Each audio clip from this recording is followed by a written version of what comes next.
ഇന്ന് ഉണ്ടാക്കാൻ പോകുന്നത് ചക്കപ്പുഴുക്കാണ്. അതിനാവശ്യമുള്ള സാധനങ്ങൾ പച്ചച്ചക്ക, കറി ലീവ്സ്, അരയ്ക്കേണ്ട സാധനങ്ങൾ തേങ്ങ, പച്ചമുളക്, നമ്മൾ വെളിച്ചെണ്ണ ചേർക്കണം. ഇതാണ് ചേരുവകൾ.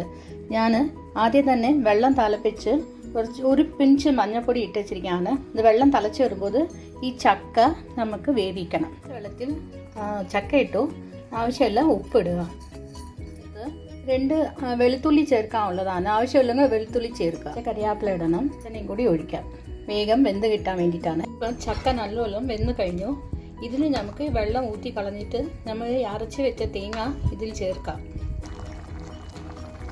അരച്ചത് ഞാൻ അതാ ചേർത്തിട്ടുണ്ട്. ചേർത്ത് ഇളക്കാം. ഇളക്കിയിട്ട് ആവശ്യമുണ്ടെങ്കിൽ കുറച്ചുകൂടി വെളിച്ചെണ്ണയും കറിവേപ്പിലയും ഇടാം.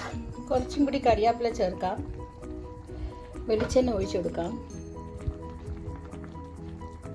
ഇതിൽ വെളിച്ചെണ്ണ മാത്രമേ ഒഴിക്കാൻ പാടുള്ളൂ, ബാക്കിയുടെ ഒരു എണ്ണയും ഒഴിക്കരുത്. നമ്മുടെ അടിപൊളി ചക്കപ്പുഴുക്ക് റെഡിയായി കഴിഞ്ഞു. ഇത് ഏത് സമയത്തും കഴിക്കാനുള്ളതാണ്.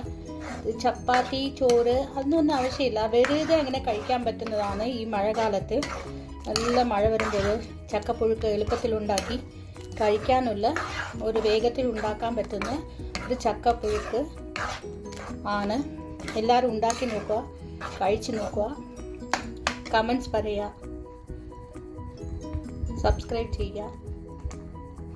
Thank you for watching.